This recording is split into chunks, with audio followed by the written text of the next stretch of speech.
Doo-doo-dee. It's Nandi!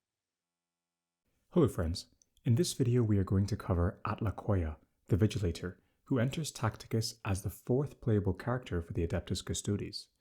A Vigilator is a sister of Silence, and from a lore perspective these units function as anti-Psykers, specialising in killing Psykers as well as disrupting their psychic power. Those facets have been translated to game. Atlacoya is the sister of Silence from the recent Warhammer Tithes TV show. It's always nice when we see these Warhammer crossovers in their universe. If you're here for a 15-second summary, she has a high damage single target active, is an excellent buffer against Psyker raid bosses and Psyker characters, but probably not a priority build in the grand scheme of things. Atlacoya is a rare unlock through the 2-week hero release event. As usual, Snowprint's art team have done an incredible job with the model and animations. She has two traits, the parry and terrifying trait. Notably, despite being part of the Adeptus Custodes faction, she does not have the martial kata faction trait, given she's not a Custodes herself. The stats on screen are at Diamond 3. Thanks to Tawan, Tacticus ambassador and friend, I have this nice radar chart to give you an idea of how she compares to other characters in the game. She has a movement speed of 3 and a 3-hit melee power attack. As a Custodes character, Atlacoya can only equip ceremonial knives. Her active ability is Talons of the Emperor. This does a single hit of power damage, which increases in damage depending on how many times a friendly character has used an active ability this battle. The second part of the ability converts that power damage to direct damage, which has a 100% pierce ratio.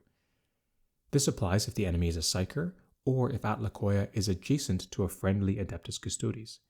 Don't worry, we'll look at the math later. Her passive is Daughter of the Abyss. Atlacoya takes reduced psychic damage.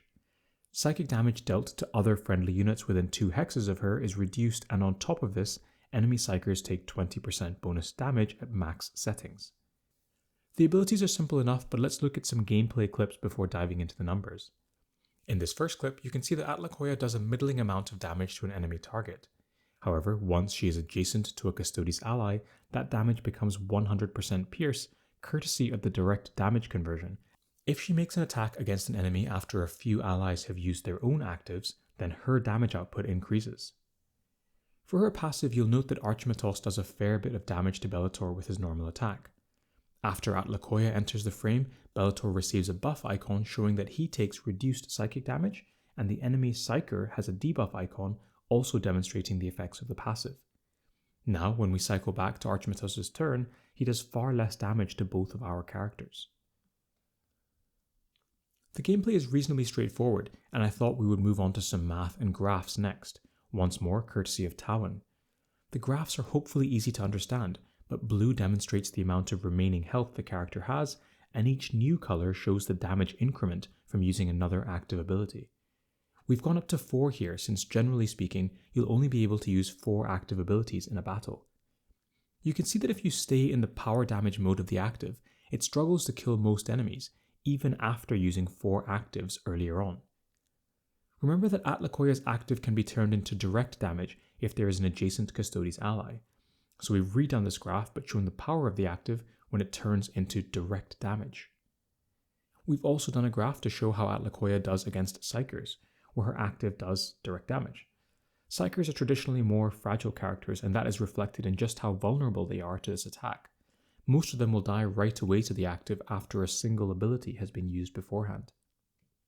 I've crunched all these numbers with her active, and while impressive if you can get it to deal direct damage, it essentially one-shots people if you can pair it with someone that gives her bonus hits, like Thoriad or Vitruvius. A topic that we'll address next is Psyker raid bosses. Currently there are 2, Mortarion and Magnus. We'll start with Mortarion. Mortarion's Plague Wind ability is weakened by Atlacoya's passive. The multi-hit team doesn't really exist into Mortarion, so we'll ask ourselves if the new character fits either into the Mech or Psyker teams.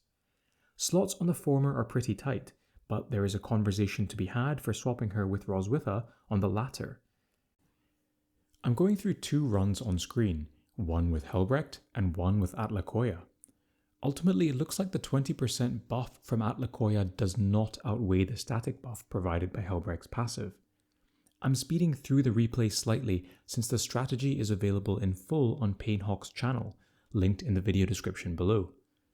We end up with around 720k against a Legendary 4 Mortarion with Helbrecht, and the Atlacoya team doesn't even break 500k. Truth be told, I think the Scarab RNG is actually better for the Atlacoya replay, so the difference could be even higher. I appreciate this is at max settings and not realistic for most, but it serves as a comparison of the character against the existing meta. For the Psyker team, it looks like Atlacoya is at least comparable to Roswitha. It's difficult to know if she is a significant upgrade and whether the balance of the constant 20% buff outweighs Roswitha's high damage, which can be made even better by the Exorcist Machine of War. I have on screen here a couple of runs, with Atlacoya on one side and Roswitha on the other.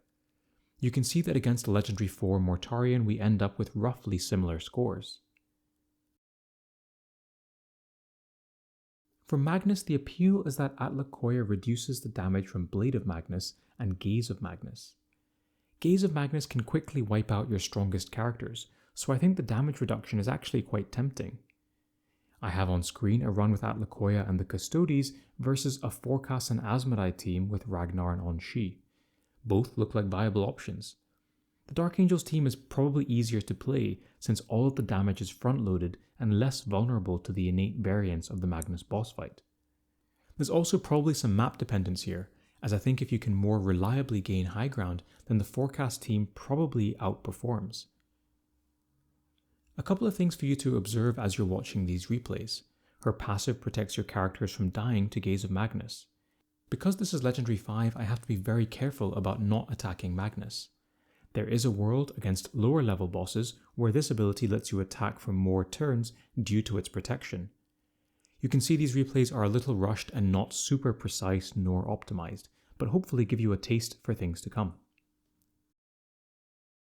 I've glossed over the Turvagon and Hive Tyrant in this video, but obviously Atlacoya is usable here too.